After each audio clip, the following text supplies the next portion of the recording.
This week's Star Trek Discovery was called Mirrors. It was an episode about characters seeing themselves in others, reflecting on themselves.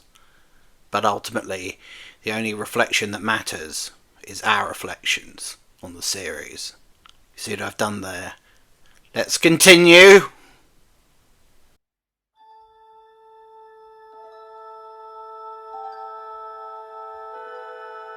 Space. A continuous extension interval between planets, stars and other objects. These are the critiques of the critic McElvoy. His continuing mission to review strange new shows, to seek out new work and new bastardizations, to boldly note what no critic has noted before.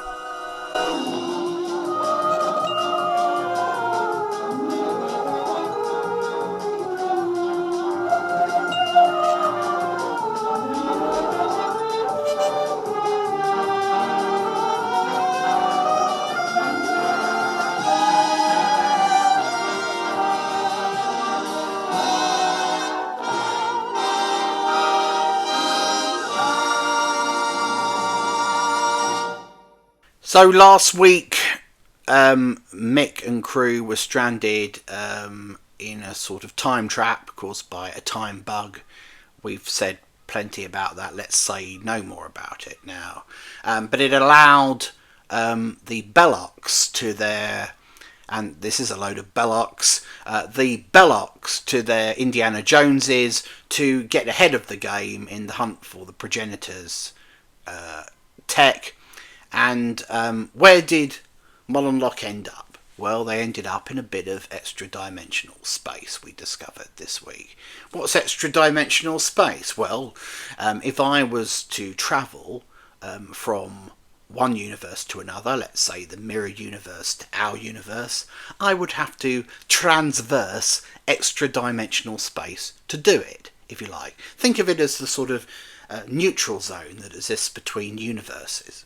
So, Mick and crew hunting Mol and L'ok, that's Green Man and Gamer Girl, found Mol and L'ok inside a pocket of extra-dimensional space, which was a sort of Vega-like sphincter, a sort of aperture that they had to travel across and into. Highly dangerous, of course.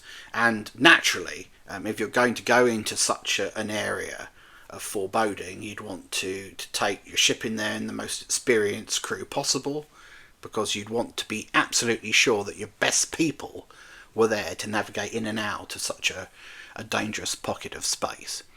At least that's what would happen in an episode of Star Trek, but on Discovery, of course, it's never quite that simple. So instead, Mick decided to leave the crew and with all its expertise and all of its scientists and technicians and navigators behind. Who did she take into the vortex? Book, of course.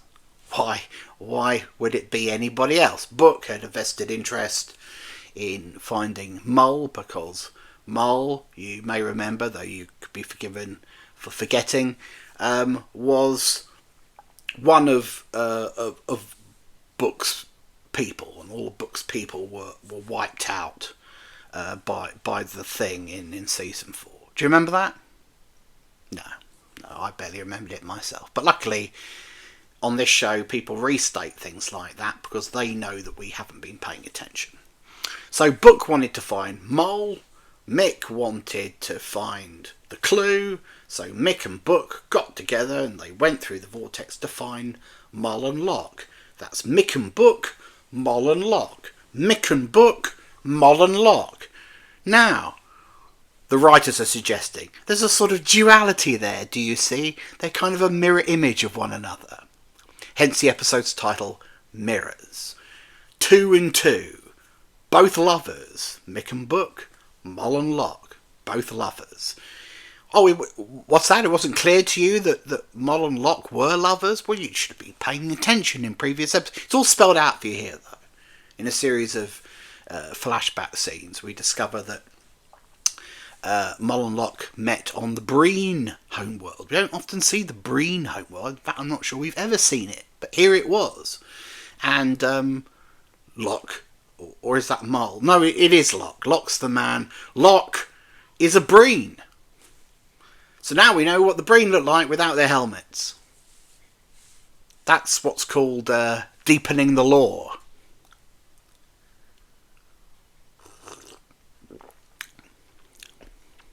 Good to eat that. So, Mick and Book, Mol and L'ok. And they find each other in extra-dimensional space. But there's a twist. The twist is that the ship that's waiting for them inside the pocket of extra-dimensional space, where the clue can be found, is, and you're not going to believe this, the ISS Enterprise. The Enterprise from the Mirror Universe. Doesn't look anything like the ISS Enterprise from Mirror. Mirror, you understand, this is the ISS Enterprise as established in Discovery's continuity, Discovery's version of the Mirror Universe, and consequently it doesn't really concern us, because it doesn't mean anything, does it? It's not part of canon.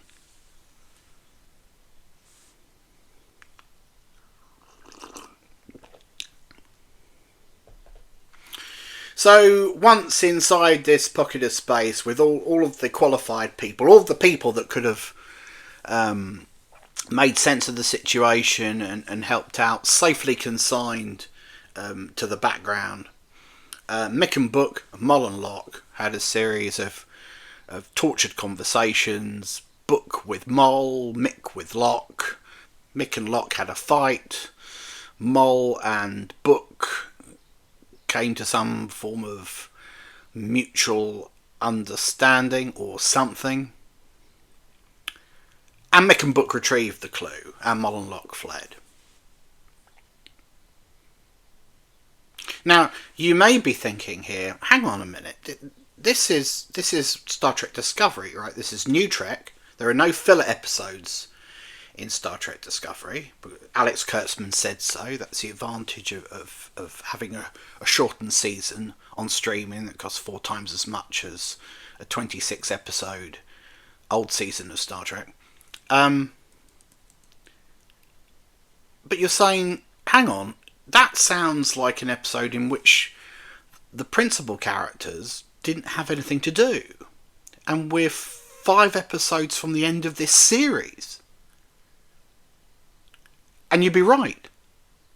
I mean, Stamets and Adira had a little bit to do. In the sense that they did a little bit of sciencing. Tilly fixed a thing. And Rayner, I don't know, got to command the crew and therefore bond with the crew a bit. So that was the B story. But they had about 5 minutes of screen time. The writers of this show are always more interested in Mick and Book than they are in any of the characters that they inherited from the start of the show. So they make no effort to develop them in any significant way, but they put all of their effort, all of their time into contriving reasons for Mick and Book. Book, remember, is not even a Starfleet officer. He's just sort of Han Solo, freelance-y type, and Mick's side piece. It's all about them. It's the Mick and Book show. And aren't you bored of the Mick and Book show?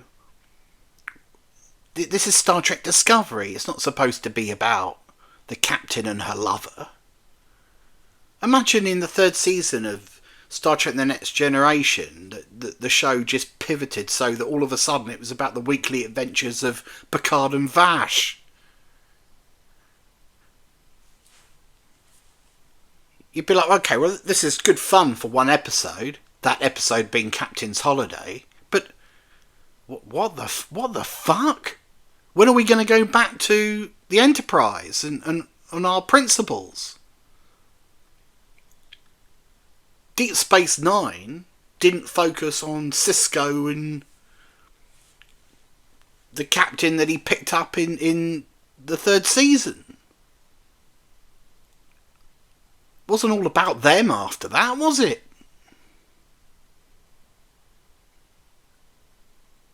That would have been strange, don't you think?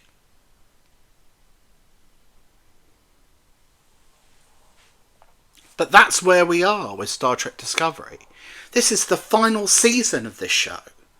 The writer's last chance to develop these characters. Give them something meaningful to do. And what do we get? Mick and Book again. The Adventures of Mick and Book. And not only that, an episode which tries to further, if you like, add shading to Mick and Book's relationship by giving them an in-story proxy, Mol and L'ok. Who gives a shit about Mick and Book and Mol and L'ok? I don't, do you? Something is wrong with this show and the way this show is conceived. People writing this show don't know what they're doing.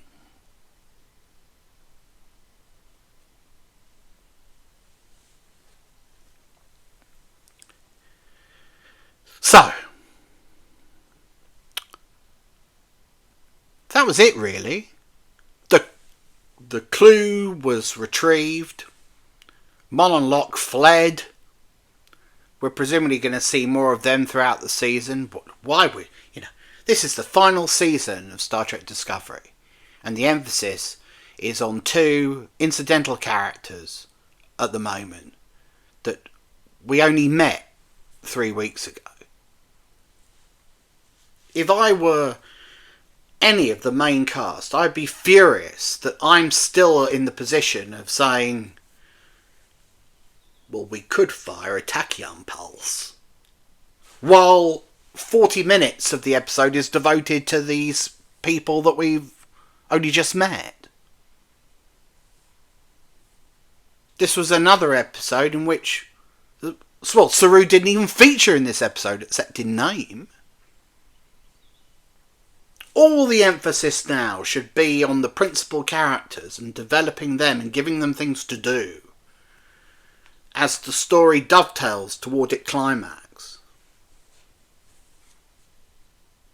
Don't you understand that?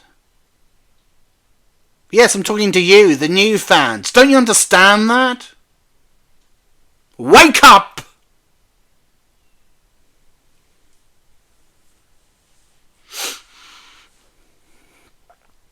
The ISS Enterprise, incidentally, was pulled into our space and has now been sent off, presumably, to a 32nd century museum somewhere.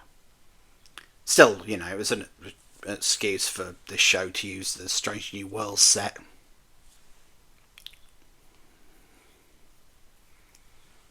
But there you go. I think the conclusion that we're hurtling to inextricably is Mick and Book marrying or something, presumably on the bridge of the Discovery, and having a happy ever after.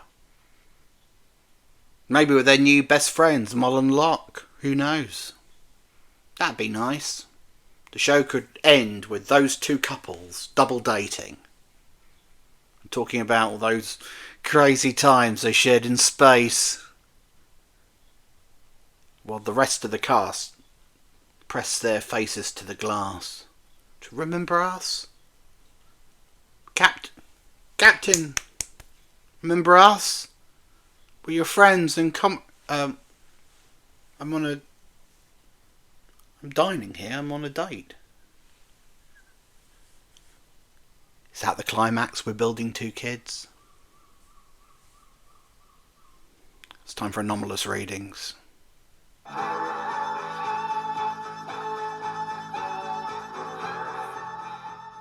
This episode was obsessed with shit, not actual excrement, but the word shit. It came up time and time again. Visibility, shit in here. Your aim, shit. Why it must be on a whiteboard somewhere in the Discovery writers' room that they have to drop in awkward swearing because to keep this thing edgy and adult, keep it within the world of Kurtzman Trek. It's not a good idea to keep emphasising the word shit in this series. U-Man Rayner got a bit more to do. Again, you know, the risk of introducing a new character this late in the game is that inevitably we have to spend time with him, developing him, getting him up to par with the established characters.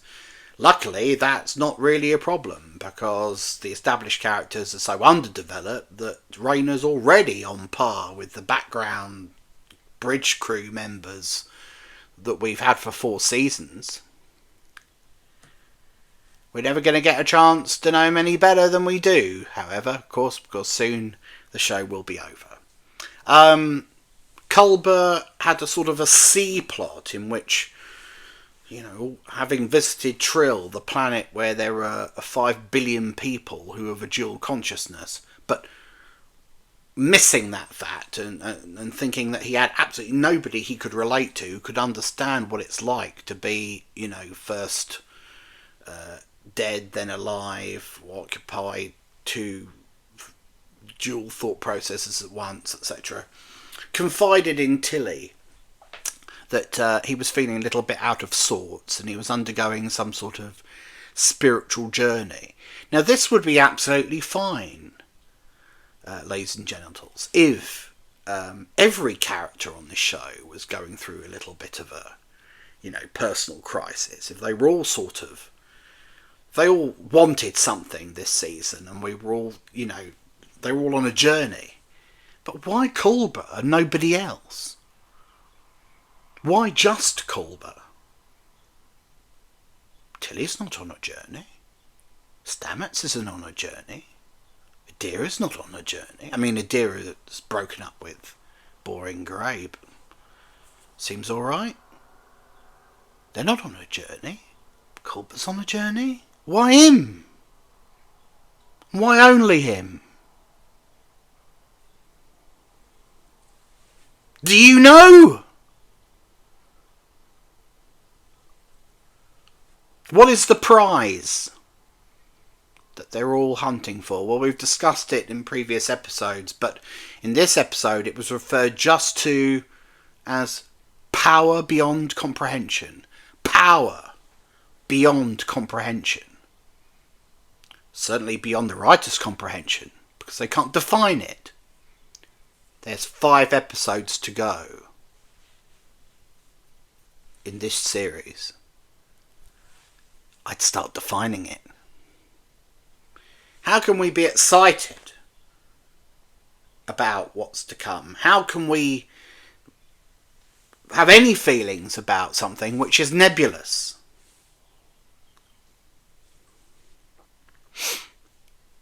We need to know what it is and what it can do and what the Breen did with it when they had it in one possible future.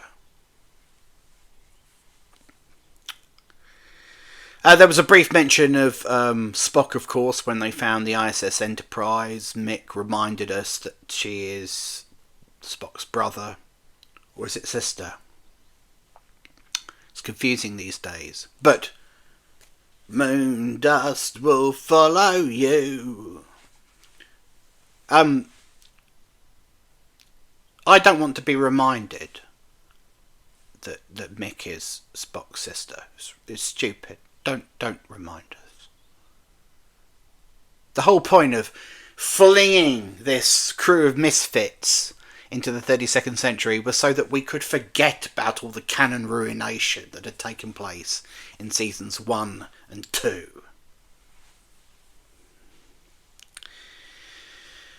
So let's not go back there.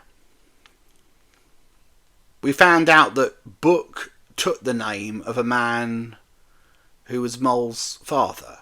Mol's father was called Cleveland Booker. So he isn't called Cleveland Booker. So what is he called? What's his real name? I mean, we joke that Book looks like a man who's never read a book. Well, now we know that, he's just stolen that name from somebody else. What's his real name? Novella, maybe. Please yourselves. The clue that they acquired this week was a vial of something. We'll find out what's in it next week. That was this week's Star Trek Discovery. More filler, really. But great if you like a bit of, couple melodrama. I don't. But maybe you're different. Maybe you're very different. Star Trek Discovery returns next week, so must we. Until then, look after yourselves.